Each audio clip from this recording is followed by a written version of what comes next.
All right, welcome everyone. Glad you can make it. We'll give everyone a minute to join.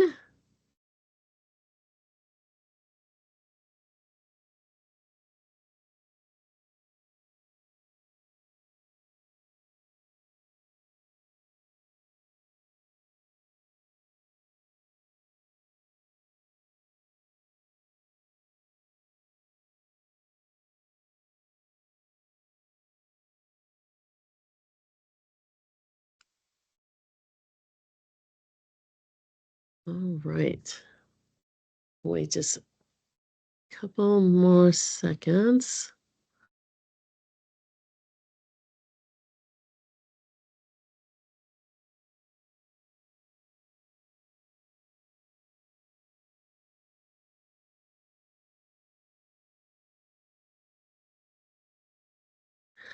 All right. I think we can go ahead and get started. Thanks for joining us today. It's great to see everyone here. I'm Gail Siebold. I'm a scientific skills coach in the Office of Intramural Training and Education. And I just wanted to take a minute to introduce some of my colleagues. First of all, Dr. Natasha Hill. And then also we have Dr. Brittany Harney as well. And they are both academic advisors in our office. And so if you haven't gotten a chance to meet them or me, we really encourage you guys to participate in the upcoming workshops and stop by Building 2 to come and see us and say hello.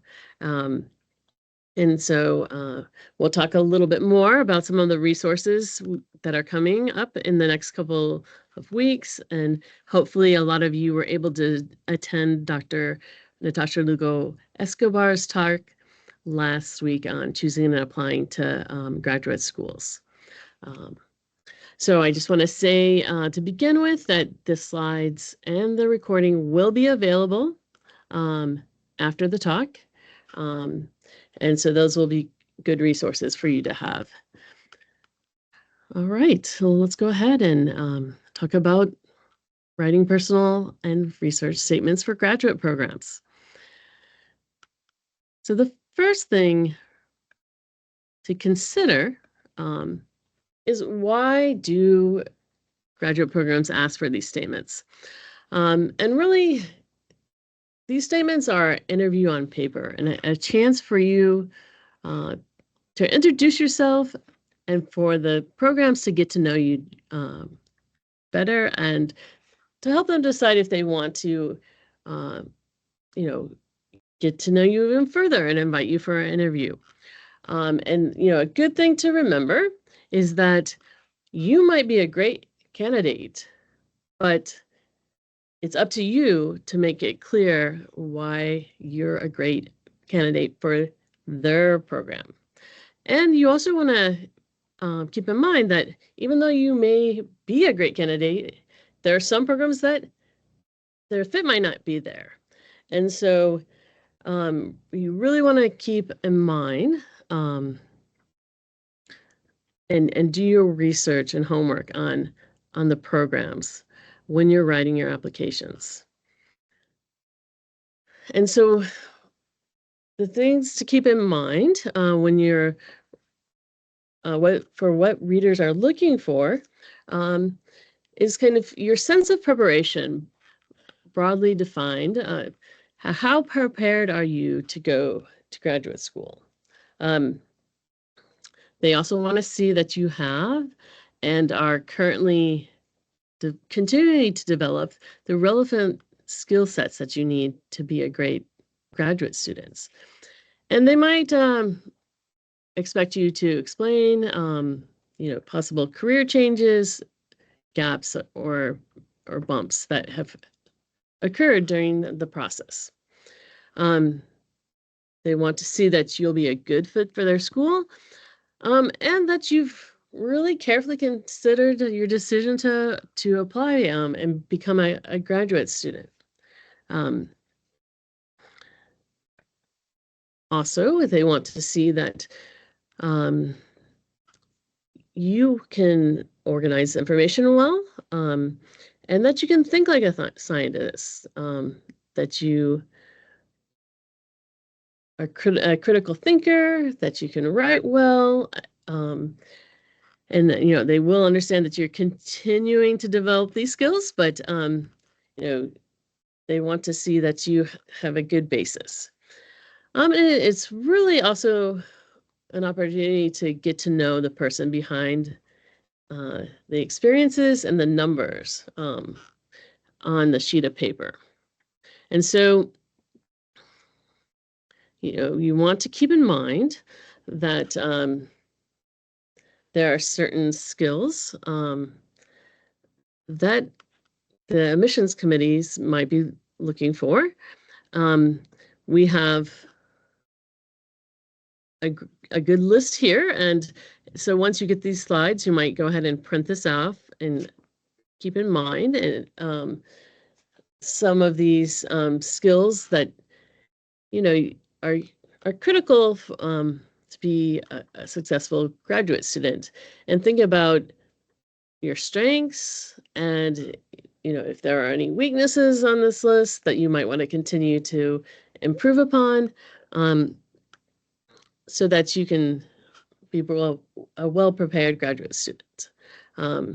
Again, you don't necessarily have to discuss every single skill in your application, but this is just to get you thinking of what are some of the things the admission committee is looking for.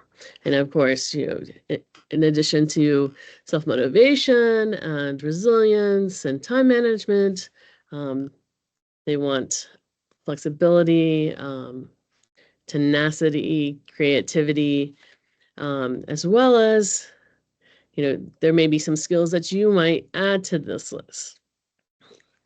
Either, bioinformatics or analyzing skills and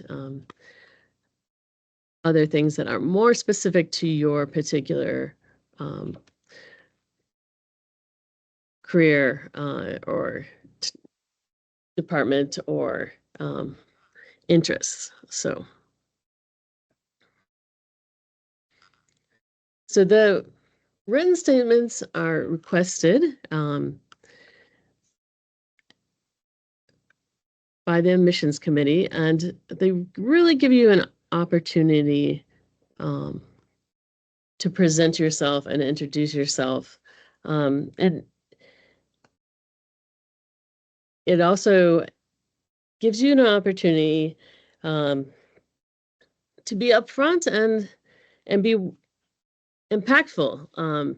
You have time to prepare. So again, we want you to plan ahead and get feedback to really polish your documents. We also want you to be aware that while this is an opportunity, there's also potential risks. Some people don't appreciate how serious this part of the application is, and they put it off, or they miss the mark. They share things that the committee isn't looking for. Sometimes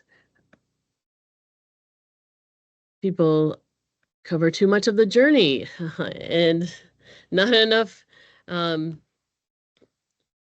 about your personal research experiences. And so we want you to really think about what's most important so that you're not oversharing or undersharing. If you do happen to have kind of a gap that's in your application, if you don't take the opportunity to explain that, some questions might arise. So you want to kind of cover all aspects, and we'll talk a little bit more about that in the upcoming slides. You also need to really think about time management. Sometimes the stress of the applications can create writer's block. And so if you wait to the last minute to write, you know, and you have writer's block and you can't get started, it really compounds people's stress. Some people are trying to have issues with perfectionism, and they continually rewrite the same paragraph. And so again, we want you to think about your writing styles and how you approach these topics, so that you can be well prepared, and have a well thought of personal statement. Another issue people sometimes have is that they're so involved in their research, they don't take that time off to put the effort into their personal statements that they need to. So be sure to let your lab know that you're going to be applying, and let them know that you need a little time to write, and that you would also like their input. And we do want you to maintain things that keep you energized, but sometimes you might have to pull back a little bit and not be as overcommitted during this time period.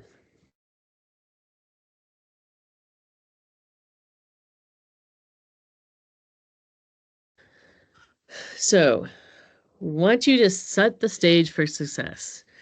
And a good way to do this is to organize all your materials in advance. You can go ahead and update your CV, and make sure it lists everything that you have been involved in this past year. Again, you may not necessarily submit a CV. Not all programs will ask you for one, but it just will help you have things organized in advance. Another good use of your CV is to give that to people writing your letters of recommendation as well. It kind of updates them of what you've been up to. So it's a good time to start working on your CV now. We also appreciate that this is a process, that you're writing lots of essays with a high stakes outcome, and that there's stress associated with this process. So we want you to tend to your well-being in advance. As I said before, you might have to come back on some things, but you do, you still want to exercise and take care of yourself, and really think of what helps you feel energized. You also want to set up a realistic schedule, because while it may take you a certain amount of time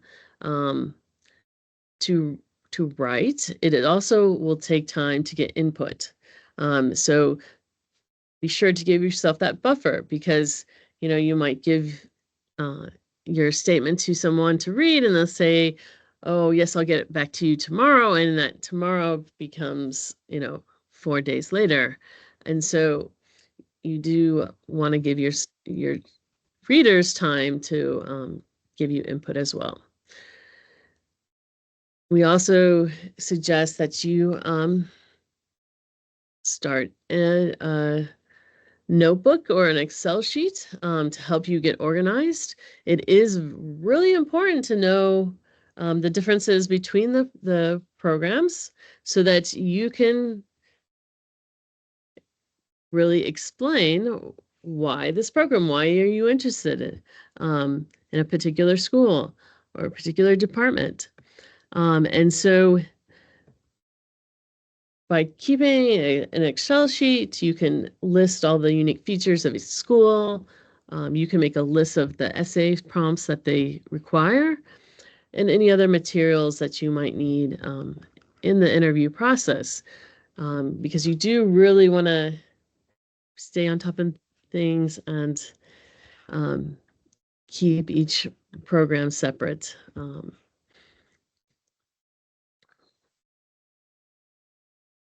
Another way to set the stage for success is to go ahead and start thinking of some thoughtful lead-ins that you can write about. You know, your responses to some general questions can help you kind of get your ideas organized and start writing so that you don't have that writer's block. And it can help you think of what is and what is not relevant. And also, it could help you establish some boundaries and what to share and how much to share, so that you aren't necessarily oversharing. One thing that people have issues with is talking about their accomplishments, because oftentimes we feel like that's bragging about your success. And so people can be shy about doing that. However, you know, it is important for programs to know about your accomplishments and how you've been successful and gotten to where you are. So, you know, you can go ahead and write something, and then you can, you know, go to a friend and say, hey, you know, does this sound okay? Does this sound like I'm bragging? Because, you know, you do want to show off your strengths, right? You can also find mentors to talk about areas of your application that might worry you as you're starting off the application process. Again, previous mentors from your college or university can be helpful, but also the OIT staff members have a lot of experience reading personal statements and helping postbacks with their applications. So you can turn to our office as well. All right, so one thing that people sometimes find confusing is the types of statements that different programs ask for. And, you know, the reality is that every school will have a different style, different questions. You know, some might ask for multiple statements. They might ask you for a research statement, as well as a personal statement one that is talking about your research experiences, and a personal statement about kind of more of your career goals and why a particular program. Some programs ask for a statement of purpose and kind of put those two together in one essay. There can also be community or life experience statements, as well as resilience statements. And occasionally, you know, you might also talk about things that have affected you, you know, during the time of COVID. So the main thing that we want you to keep in mind, or the take-home message, is that you should read the prompt. And it's the most important thing is to answer the questions they ask of you in that particular prompt. It doesn't really matter what title they give the statement. The main thing that you want to make sure you do is that you answer each of the questions from the prompts that they give you. All right. So we wanted to provide you with some lead-ins for you to start thinking about and start writing about, because a lot of programs will ask kind of related questions. And so you'll be able to modify these as you make that list and of the exact prompts that the program is asking for. And so an important question is, why do I want to go to graduate school? You know, this is something that you want to be able to clearly explain to the admissions committee. Also, why am I interested in this field? What experiences have solidified my interests? What skills and personal characteristics do I have that enhance my chance for success? And then, as we were talking about before, what have I done that sets me apart from other applicants? And what are my biggest accomplishments? And so you really want to think about these and how they relate to your experiences, so that you can then tie them to your career aspirations. And also things like what obstacles that you've had to overcome, both in school and in life, to get to where you are now. You might want to think about, are there any gaps or discrepancies in your academic record? And is it necessary to talk about them or not? And one key critical question is, why am I interested in this program and this school? We had a panel of admissions advisors, and this is one thing that they said that people, you know, one of the mistakes people tend to make, that they don't make it clear why are they interested in their particular school, their program. And so this is something that you do really want to think about and modify for each application. So let's look at a prompt. Describe in your statement of purpose your reasons for applying to the proposed program and your preparation for this field of study, your research and study interests, and your future career plans and other aspects of your background and interests, which may aid the admissions committee in evaluating your aptitude and motivation for graduate student study. And so here, you know, they want you to talk about what have you done to prepare? What are your current interests, and what are your interests of that you want to pursue as a graduate student? And what are the things that you might want to pursue in the future? Again, it's good to have a general idea. You know, that doesn't have to be set in stone, but it's good to have an idea of what direction you might want to pursue. But you know, you also do really want to show things like your aptitude and motivation as well, that you are well prepared to be a graduate student and you're motivated. And another important thing about this prompt, it says your statement should not exceed 2 pages in length, single-spaced. So be sure to follow those directions. It's okay to you know, have a little bit shorter statement than that. You want to remember that admission committee members will be reading multiple statements. And so, you know, if you can say things succinctly and directly, that, you know, that's okay. They will thank you for that. All right. So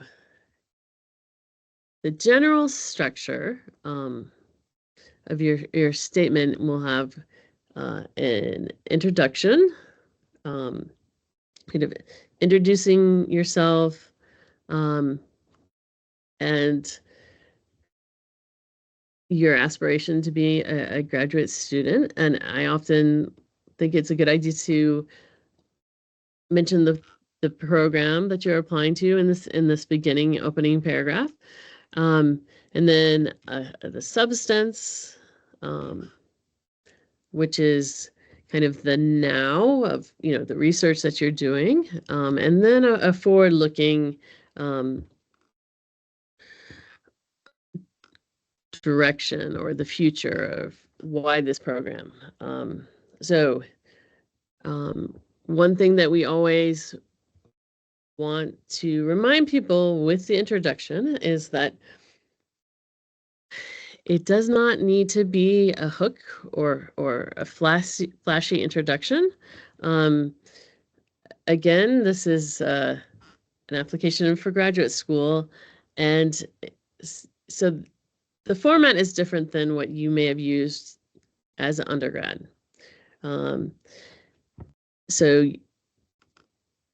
they really want you to kind of be direct and talk about yourself and your aspirations to be a graduate student in their program. So you're going to start after you introduce yourself by explaining your science, and you want to decide which experiences to talk about within the statement, and you'll base this on the experiences that were most important to you, ones that were substantial or relatively recent,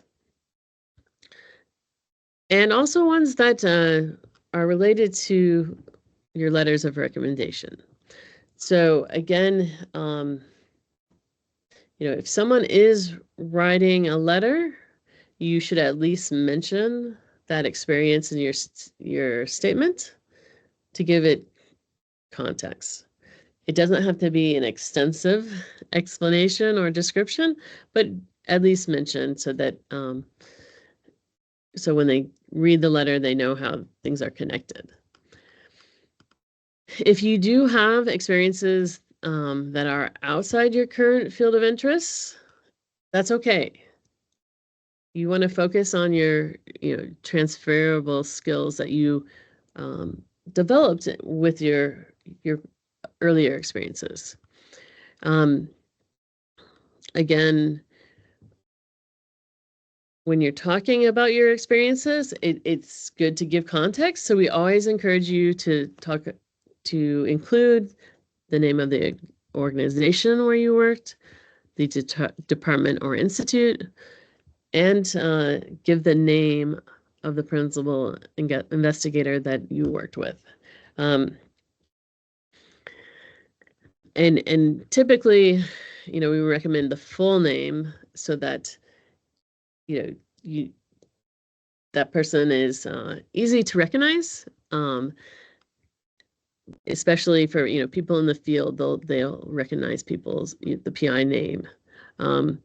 We also want you to avoid NIH jargon and abbreviations.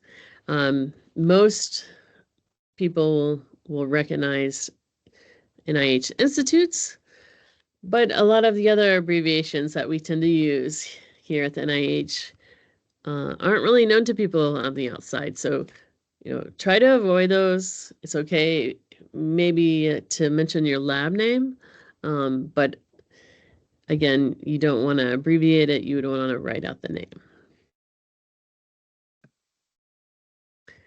All right. Another mistake that a lot of postbacks tend to make when they're writing about their research is they drive right in to their project. We want you to first start with the big picture. You want the reader to know why your project is important and why they should be interested, right? So you want to start with the overall goals of your group. Then you want to explain the specific questions you're trying to answer within the context of that big picture.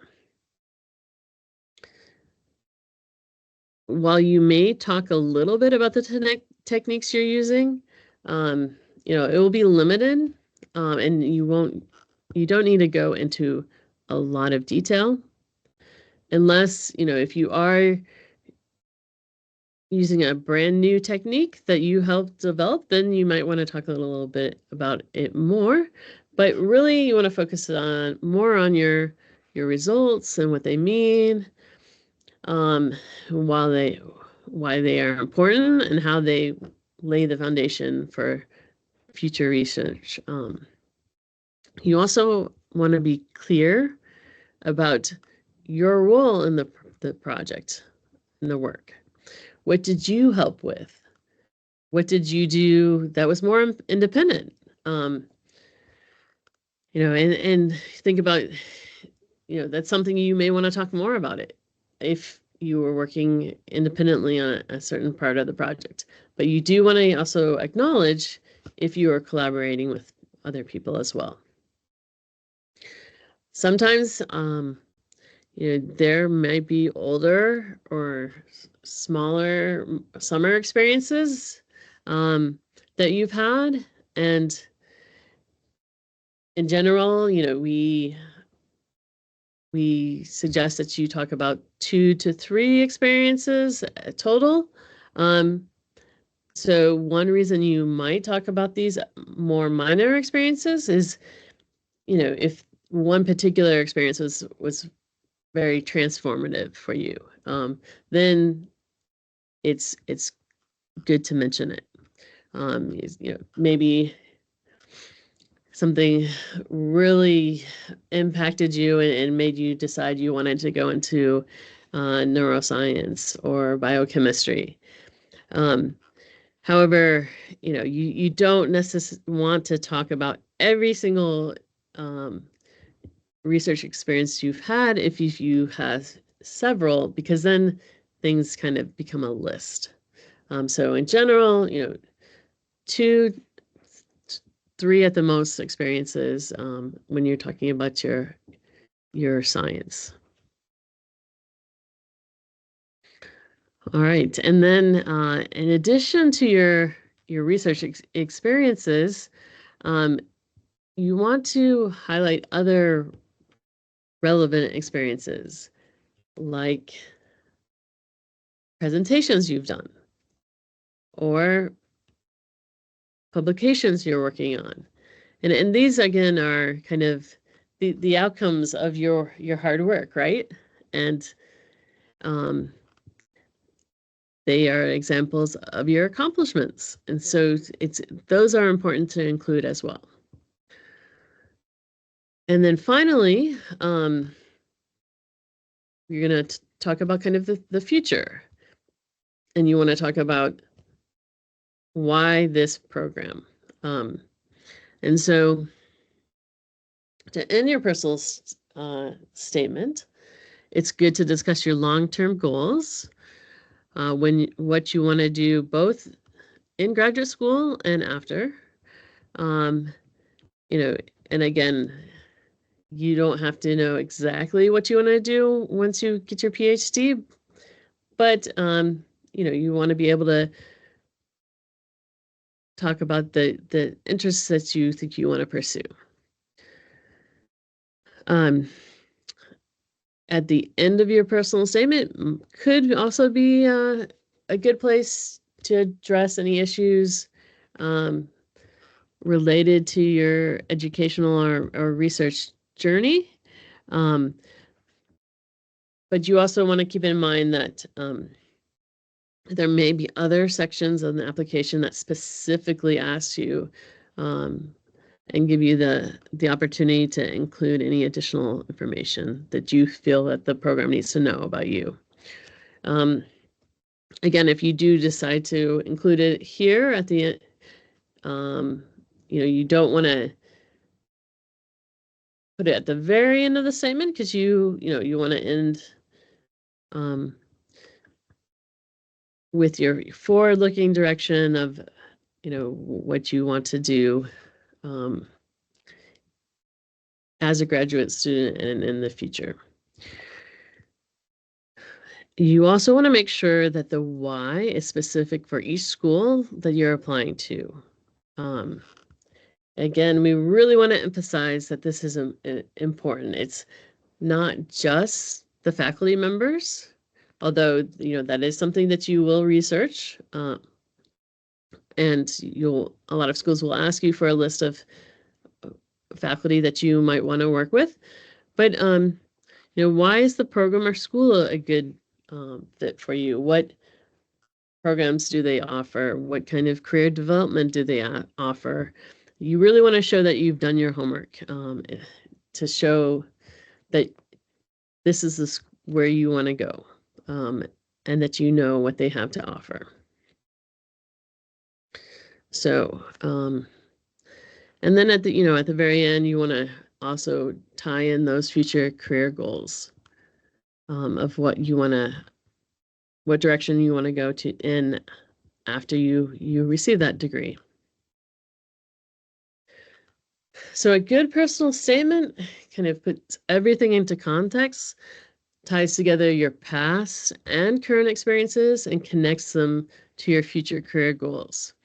It helps the reader to see how you will contribute to the student community and how you're a good fit for them. And it gives them a sense of who you are as an emerging scholar, first and foremost, but also as a person. It also helps them to see, what you're passionate about. And the bottom line is that you're providing answers to the very important question, why would you be an outstanding graduate student? And remember that past performance is a good indicator of future behavior. So you want to give examples when you're writing your statement.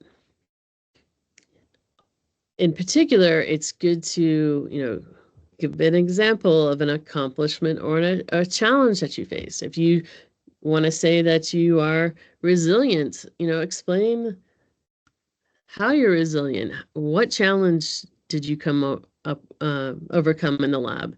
And how did you do that? Did you research the topic? Did you go to a colleague? How did you move forward?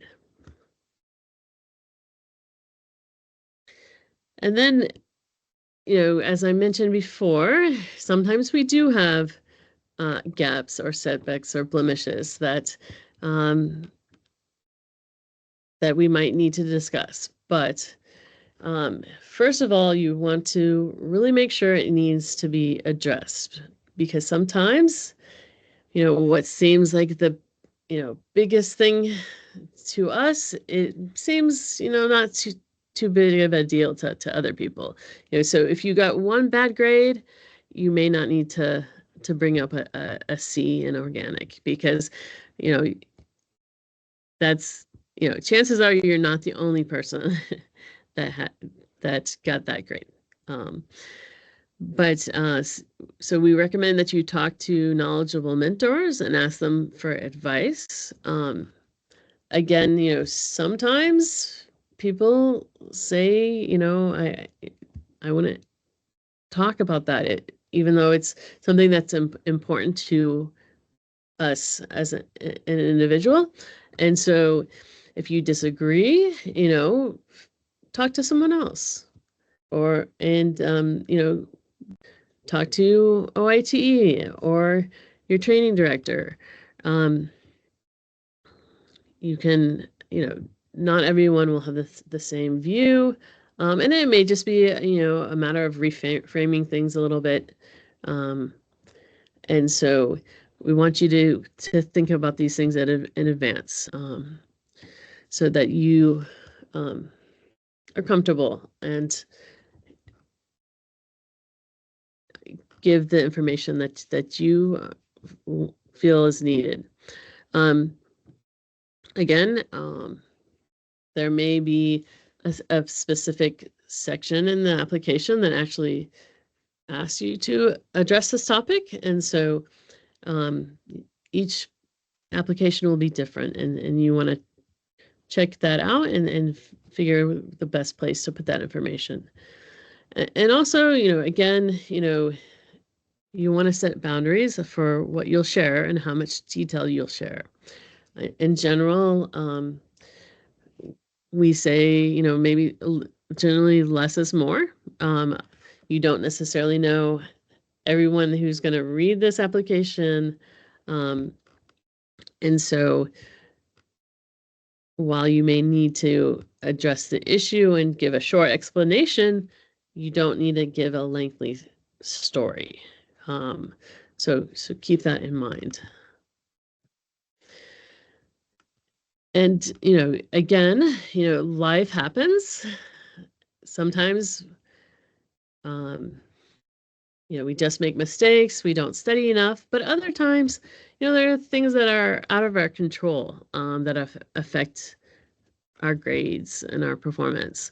And so you want to take responsibility when it's appropriate and briefly explain the circumstances.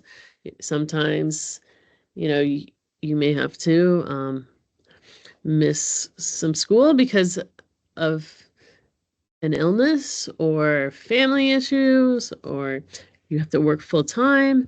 And so, again, you want the committee to understand the situation, but you may not have to give them too extensive details.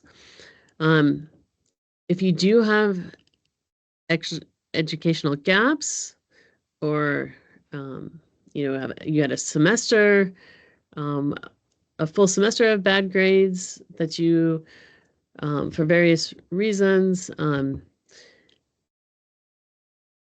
one way to address that is to point out the progress that you've made since then, that you did retake courses and you got a better grade, and you're taking additional courses now at the NIH, maybe in the FAES courses, as well as, you know, additional training for bioinformatics or learning on the job from your colleagues that are training you. And so these are good ways to kind of show how you've taken responsibility and you are moving forward and you're accomplishing your goals and showing great improvement.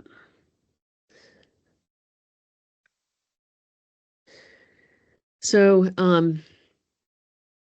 another stressor is when we have a poor experience in a research group.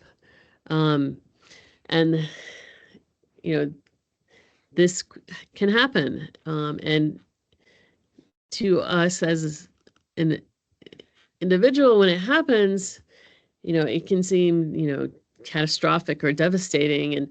And, you know, it can help, it can really affect people's self-confidence and, you know, it's not clear what you'll do about a letter of recommendation. So here in this case, you do want to, you know, think about what you want to share, because again, you don't know who the academic committee, you know, who they know, who they don't know. So you don't want to talk negatively about people, but you know, can say that you learned how to navigate a conflict, that you reached out to mentors and sought advice, and then explained the action that you took, you know, that you went to OITE, you went to your training director, and they gave you resources on how to handle the situation. And so it's good to focus on the learned experience in this situation of, you know, how you potentially transition to a new lab. And so while you can talk about it from your perspective, sometimes it's also helpful to have one of your letter writers address this issue as well, so that they can say, you know, I've worked with this particular trainee or student, you know, for several years as an undergrad, and they were very proactive. And, you know, this is just kind of a situation where a particular lab didn't work out and they have moved on to other opportunities. So again, you know, it's an opportunity to take something that seems very catastrophic and kind of putting it into context and softening it and expanding the growth and learning aspects of how you dealt with this. And then again, you know, other life events can also affect your experiences and situation. You know, COVID is a very good example of that. And again, you want to keep in mind, you know, certain people, you know, this might be something that did affect your grades because you don't learn well online. But again, you want to focus on how you address that. You know, did you go find a tutor? Did you go to open hours online? Did you reach out to your teacher? And, you know, keep things in perspective, and potentially focus or emphasize your resilience, and the glasses more half full rather than empty approach. So because this impacted a lot of different people in different ways. So another thing that we want to emphasize is that there's kind of a trend or a new way of thinking about graduate training. Again, focusing not only on the science skills, but also, you know, developing resilience and well-being and taking care of your mental health, as well as, you know, working within a community and having a support system as you develop your career and leadership skills. They it's also, you know, thinking about how you are going to interact as a graduate student with your graduate community, with your program and your university, and how you might also be developing mentoring skills as well. And so recently we've seen additional statements that have been added to applications, kind of a life experiences or community statement. And so I wanted to give you an example of that. Please provide a brief statement that highlights the unique life experiences that have shaped your personal and professional identity and prepared you for graduate work. Share how these experiences have influenced your perspectives and your vision for leveraging them to contribute to your academic community. All right. So, you know, this doesn't take you by surprise. We wanted to kind of talk a little bit more about what a community statement is, and get you to start thinking about this. And it's about you and who you are and how you value and learn from others and how you've worked to be welcoming of others and how you'll contribute to this new community you'll be joining as a graduate student. And so it's really, you know, who you are, how you see others, and what you do currently or will do to actively contribute to building a community. So a couple lead-ins for writing that you can think about. What are my important self-identities and how are they relevant to me in general and in the context of grad school and my career goals? What are some unique experiences that I've had that shape my views and values? And how do I engage in community dialogue? You also can think about how will my personal perspectives shape and be shaped by engagement with the graduate community. So this is another slide that would be good to go ahead and print out. And when you do get a free moment, you can start writing an answer. And so that when you go on to write your statements, you have kind of a draft to start from.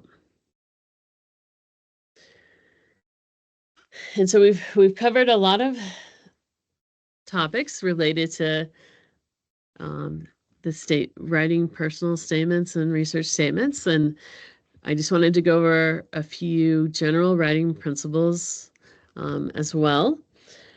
We read a lot of statements, and we want to emphasize that you want to be specific and accurate, and you want to really think about your word choice, because sometimes we have a tendency to try and use big, long words because we want to make an impact, and it actually ends up having the opposite effect. So again, you want to avoid lofty sounding statements that don't communicate a lot, and eliminate any extra words that you don't need. Be direct and straightforward. The readers will thank you. You also want to begin each paragraph with a topic sentence to really kind of give the kind of the broad overview of that paragraph, and then make sure all the sentences in that paragraph address the topic. And then again, you do want to use paragraph breaks, and it's okay to have some space in the document. You don't have to have, use the full length, the requirement. It's a lot easier for people to read if there is a space between paragraphs. So keep that in mind as well. And then when you're editing, after you have a fantastic draft, you want to keep a few things in mind. You're going to think about your conceptual or structural edits, your linguistic edits, and then the proofreading. And I want to make this point because sometimes we focus on the grammar at the wrong time. First, you want to get your concepts down, and then you want to fix the grammar, because there's no point in fixing grammar in a sentence that you're going to just delete anyway, right? So again, it's okay to have a draft. It doesn't have to be perfect. Start getting your ideas down on paper, and then as you go along, you'll do the final cuts and the final proofreading when you pass your statements on to other people to read. So what do I mean by conceptual or structural editing? You want to ask, is my underlying logic coherent in my statement? Have I presented my logic clearly? Are my ideas and paragraphs in the right order, or am I jumping from topic to topic? Is there any important information that's missing? If someone isn't in this field, are they going to be able to follow along on what you're saying? Or is there any information that's unnecessary? Is it too long and wordy? Or are you repeating yourself? And if you are, is it, for a good reason? Or can you eliminate some of that repetition?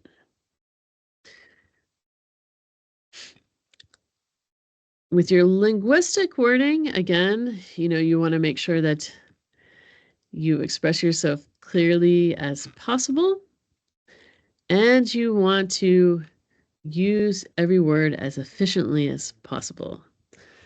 You want to be ruthless in removing words that aren't necessary, and you want to avoid using jargon. You also want to avoid phrases that are cliche. Things like, my passion was ignited.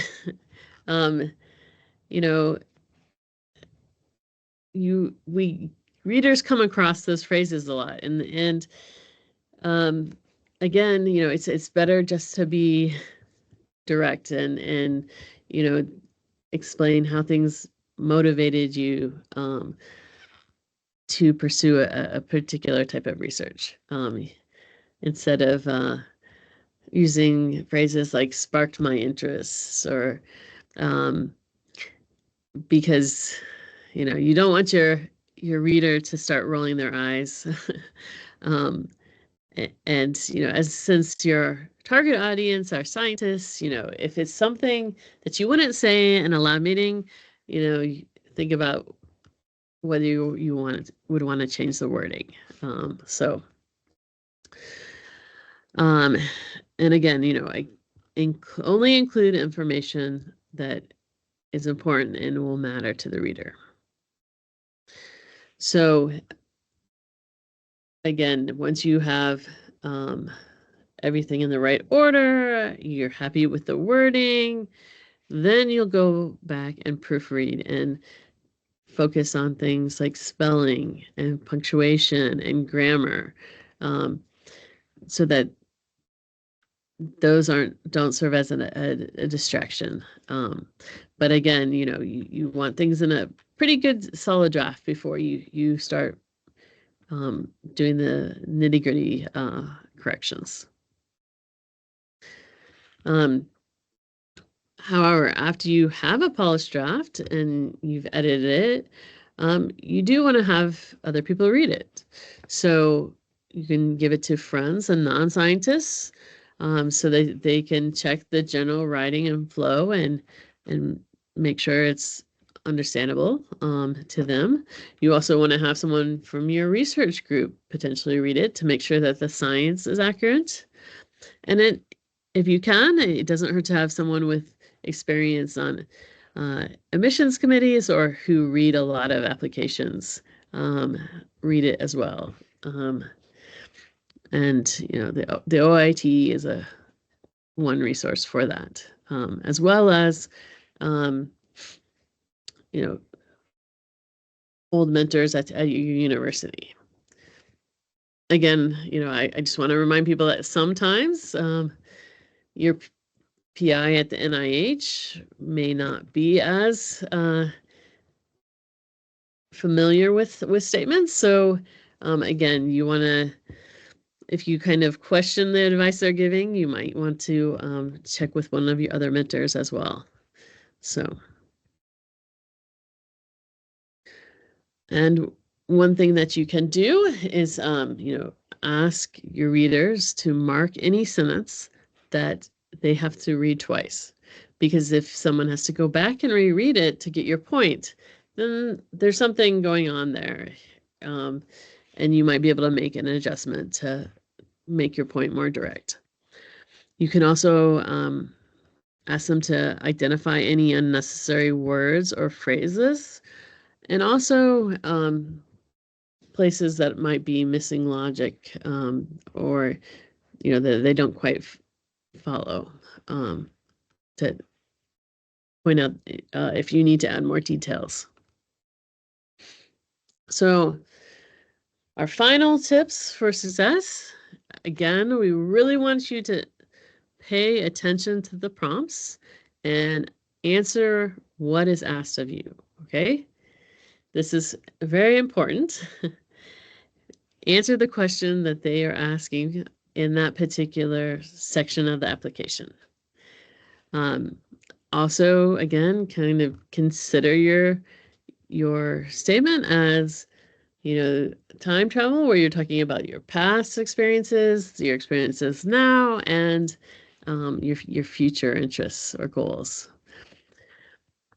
You also want to highlight your most relevant information, things that are relative to graduate school in general, but also to the specific program program or school that you're applying to. And again, while you can kind of have a general template initially, you really want to personalize each statement for each particular school that you're applying to. Again, you want to not wait till the last minute. So that you have time to edit and edit again before you have to submit. And get advice and feedback from knowledgeable people, not only your friends and family, but also people that have that experience with reading personal statements. We recognize again that this whole process is stressful. And so we want you to tend to your stress and maybe push yourself outside of your comfort zone to access some of the resources that we have available through the OIT office. And one of those resources is the Becoming a Resilient Scientist series that's starting in September. And it really is a series that gives good advice for future graduate students on how to deal with challenging situations and how to find a mentor and, a lot of different aspects that you'll want to be prepared to deal with as a graduate student. So please take a look at that workshop series. There are also different apps that you can use. The Hemingway app.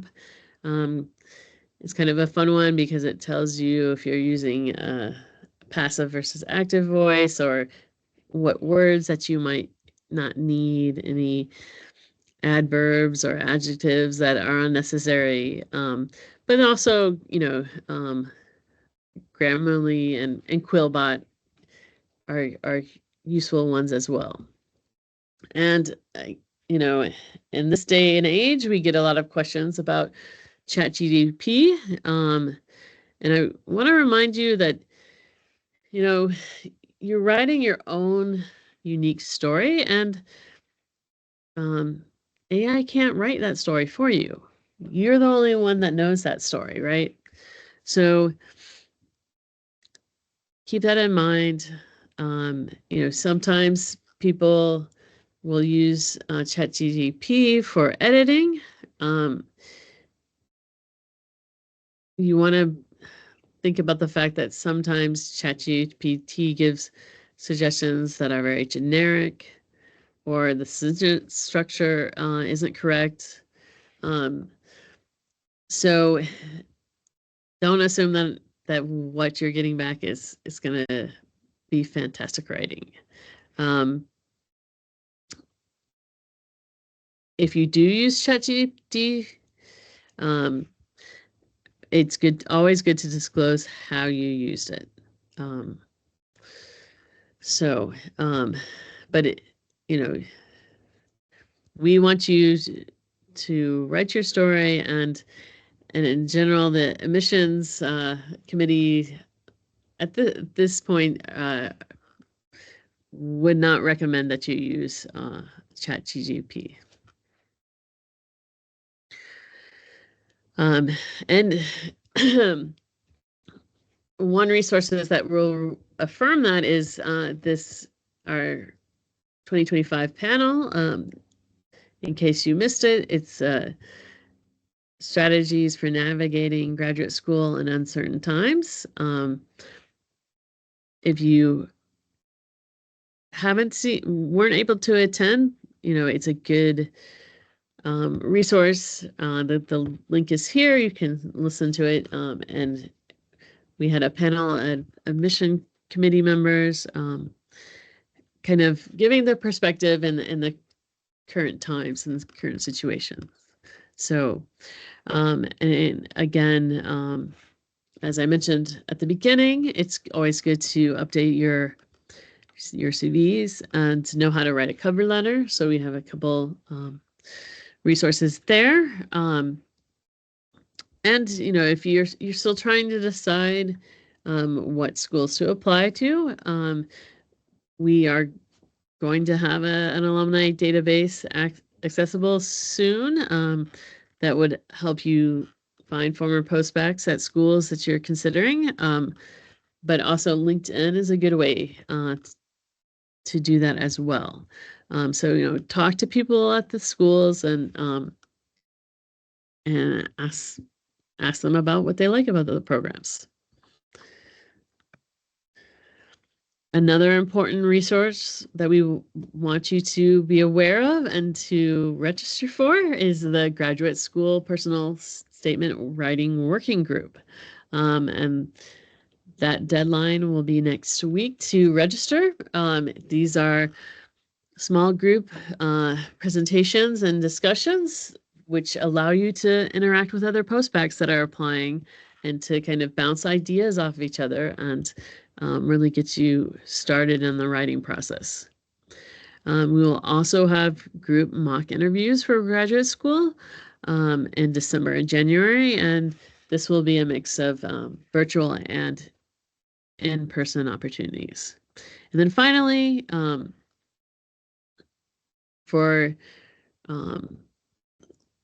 special questions that are very personal, or if you want to talk to an educational advisor individually, you can make an appointment, and this link here allows you to get you to the right place in order to do that. And then finally, some upcoming events this fall. We have a bi-weekly Q&A session for applying to graduate school. And so the next session will actually be September 5th. It's virtual and through Teams. And so any questions that you come across as you're preparing to apply, come to this Q&A session and ask us. That's why we're here to help you. So we also have a couple workshops later. One is navigating graduate and professional school with resilience, which will be in September, and we'll have a preparing for graduate school interviews in November. And then some of you have been here at the NIH for the past year, and some people may be new. We just want you to be aware that we have an OIT YouTube channel and as well as a career blog. So please take a look at those. We have a whole section on graduate school preparation. And here I just have some of the topics that are available listed so that you can listen to these different workshops as you prepare.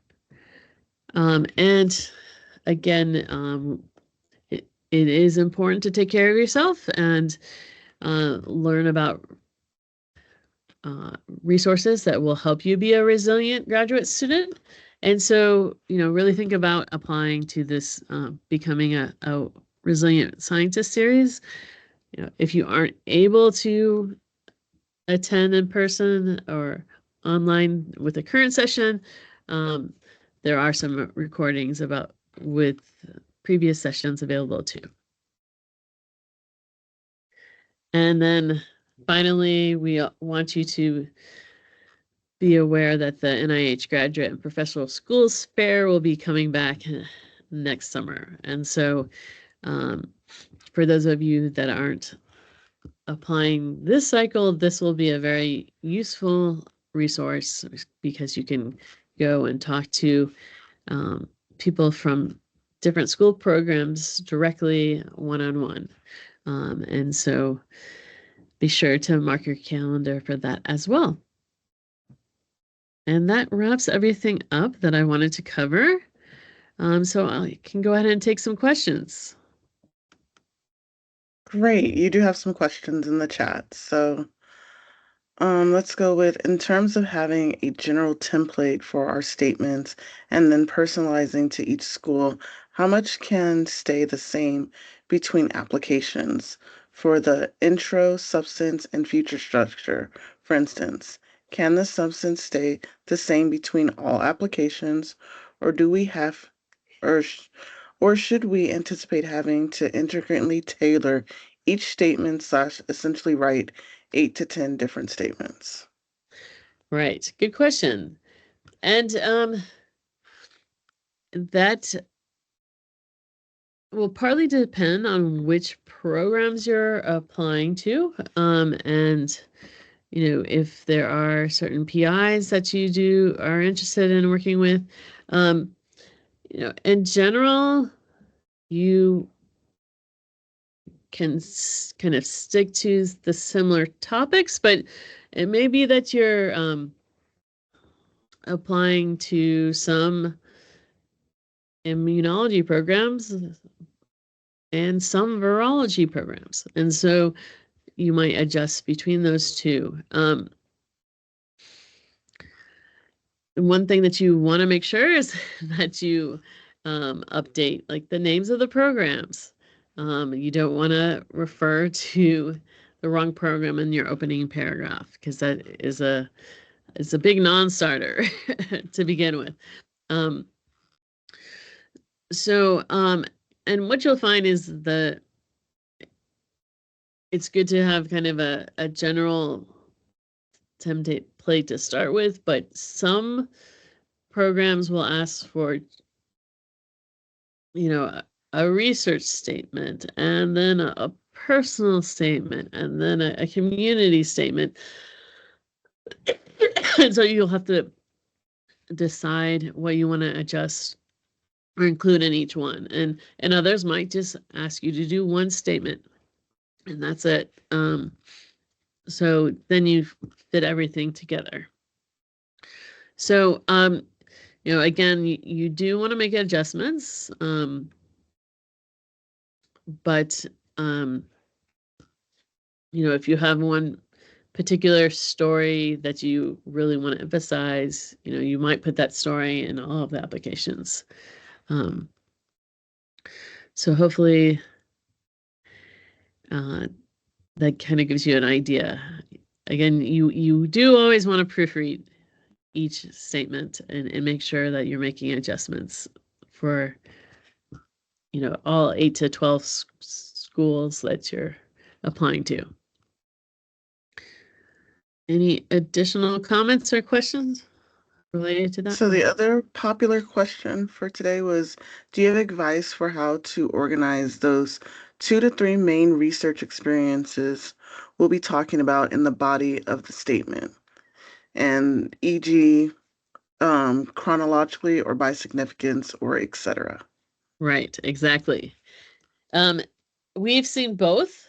A lot of times chronological can be useful to the reader so that they kind of know how you're progressing. And since your NIH experience is your most recent experience, they kind of expect you to focus on that and potentially end on that. But you know, you have flexibility. People can be creative and they do different things. And so, you know, um, it can be by significance as well. If you had a really impactful early experience that you want to focus more time on, it may be that you briefly mention your NIH experience, especially if you've only been here for a short period of time, and then spend more time on another impactful experience. So, but then you just will want to ask people, does this make sense? Does this order sound okay? So.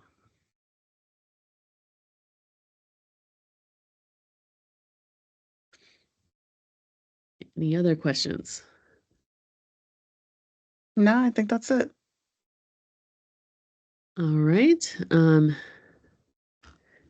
Great. Well, I appreciate everyone taking the time to attend, and please be sure to join the working group because that will really help you interact with each other and get started on your writing, and also give you the opportunity to ask additional questions. So we'll stay on for another minute, but feel free to reach out by email as well.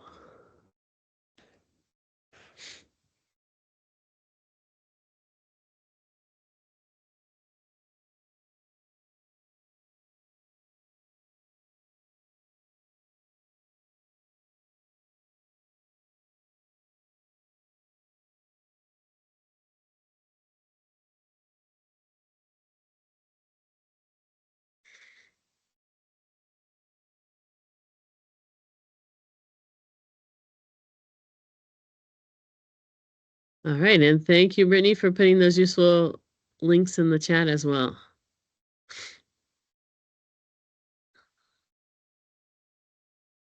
All right, well, have a great day, guys.